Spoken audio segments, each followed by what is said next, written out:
अब क्या बताऊं घर की बात। प्रयाग बोल रहा था, उसकी बात मेरे गले में अटक गई। घर की बात। मैं उसे एकटक देख रही थी। उसने अपनी बात को संभालते हुए कहा, नीतू, तुम अपने ससुराल में उलझी रहती हो। तुम अपने पति, परिवार और बच्चों को संभालो। यहाँ की टेंशन मत लो, हम सब संभाल लेंगे। वो सब तो ठीक है, पर ये तो बताओ कि माँ कहाँ है। सामने नीम का पेड़ लहरा रहा था। ऐसा लग रहा था कि वो कह रहा हो, आओ बेटा, तुम्हें अपनी आगोश में ले लूं। तुम्हें चिंता करने की जरूरत बिल्कुल भी नहीं है। बस अपनी कुछ उम्मीदों को लेकर मैंने मायके की दहलीज पर कदम रखे थे, ये सोचकर कि शायद मेरे कदम रखते ही मेरे तीनों भाइयों के बीच का मतभेद खत्म हो जाएगा। मगर सिर्फ ये मेरी भूल थी। सामने 3 दीवारें दिखाई दे रही थीं। दिलों के बीच दीवार खड़ी हो चुकी थी। अब ये कैसे खत्म होती। झगड़ा सिर्फ इस नीम को पेड़ को लेकर था। ये किसके हिस्से में हो, इस बात को लेकर तीनों के बीच घमासान जारी था।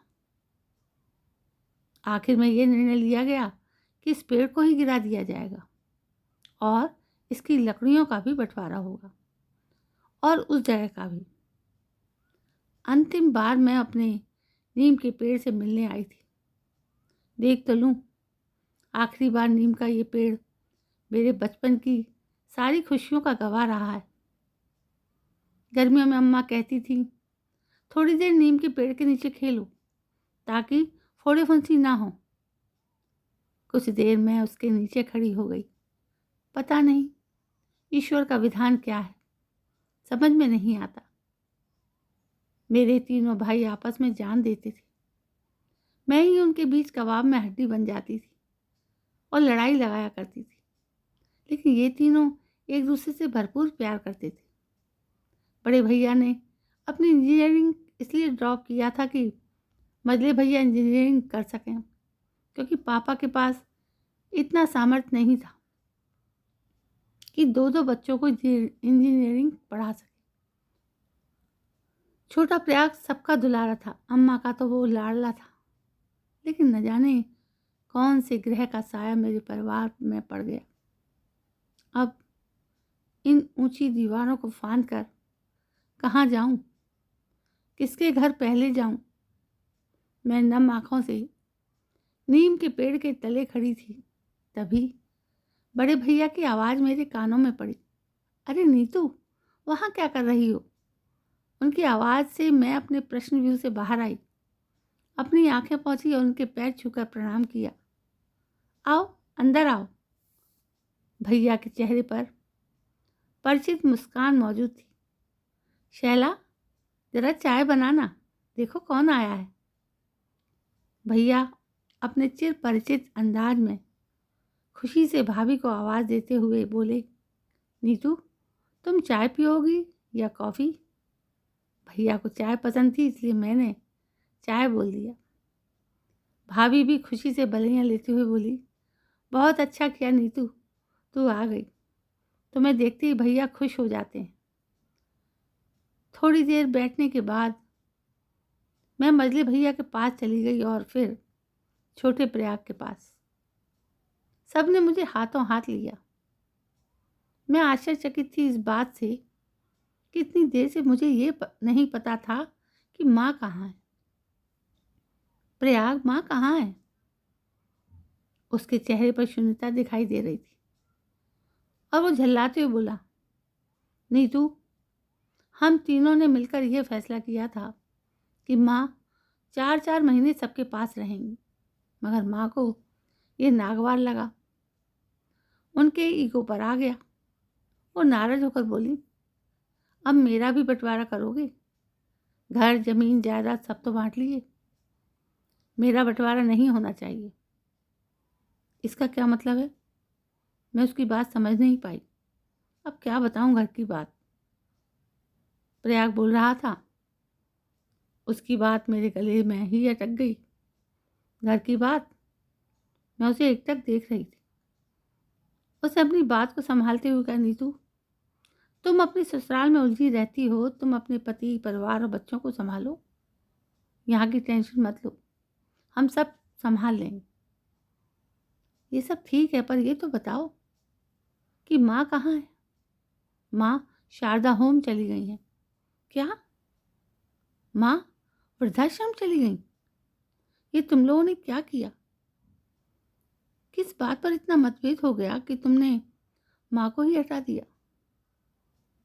हमने माँ को वृद्धाश्रम नहीं भेजा, ये उनकी खुद की इच्छा थी।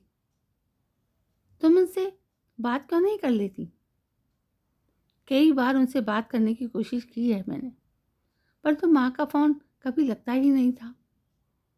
कई बार भाभी से पूछा भी था, किंतु उनका गोल गोल जवाब ये बताता था कि माँ की तबीयत ठीक नहीं रहती, इसलिए उनके पास फ़ोन नहीं रहता।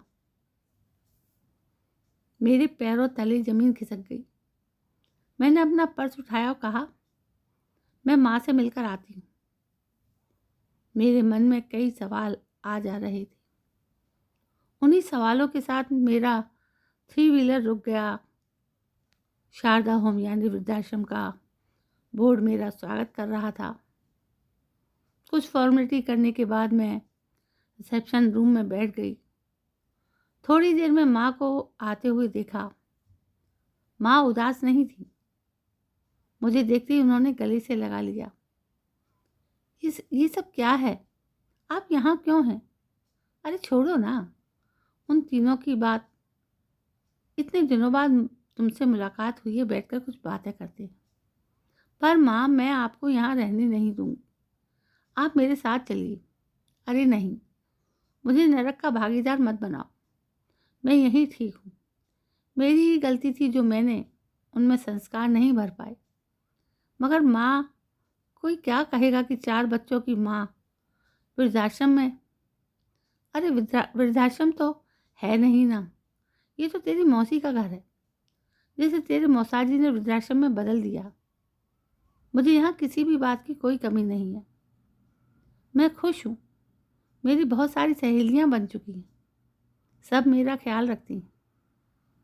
उस घर में रहकर लड़ाई झगड़े से तो अच्छा है कि मैं यहीं रहूं। बचपन में हम शारदा मौसी के यहाँ जाते भी थे, इसलिए वो जगह कुछ अनजान नहीं थी। मौसी की कैंसर से मृत्यु के बाद उनकी आत्मा की शांति के लिए मौसाजी ने उसे अनाथ बुजुर्गों के लिए घर बना दिया था। बड़े ही भारी मन से मैं माँ से विदा लेकर वहाँ से निकली। दूसरे दिन सुबह ही मुझे वापस लौटना था। रात भर करवट बदलने के बाद नींद देर से आई और सुबह ठक ठक की आवाज़ से नींद खुली। तभी बड़ी तेज़ी से आवाज़ करता हुआ कुछ धड़ाम से गिर गया। मैं कमरे से निकलकर बालकनी में आ गई। सामने नीम का पेड़ कटे हॉल में धराशायी गिरा हुआ था। मेरी आंखें भर आईं। रिश्तों में मन के भेद इतने ज़्यादा क्यों हो जाते हैं कि हमारी सोच में भी मतभेद हो जाते हैं। बहुत सारे प्रश्न अनुत्तरित मैंने सबसे विदा लिया और वहाँ से निकल आई। सब ने झोली भर भर कर मुझे गिफ्ट दिया। सब कुछ ठीक था, लेकिन आपसी कौन सी लड़ाई थी समझ में नहीं आई। अगर किसी को थोड़ी ज़मीन जायदाद मिल जाती या किसी को थोड़ी ज़मीन कम मिल जाती तो इससे क्या हो जाता। एक समय ऐसा था कि बड़े भैया ने अपने इंजीनियर बनने का सपना छोड़ दिया था, पर आज की सच्चाई मुझे खून के आंसू रुला देती थी। नमस्कार दोस्तों, अब आप बताइए कि ये कहानी आपको कैसी लगी। यदि कहानी पसंद आई हो तो प्लीज़ मुझे कमेंट करके ज़रूर बताएं।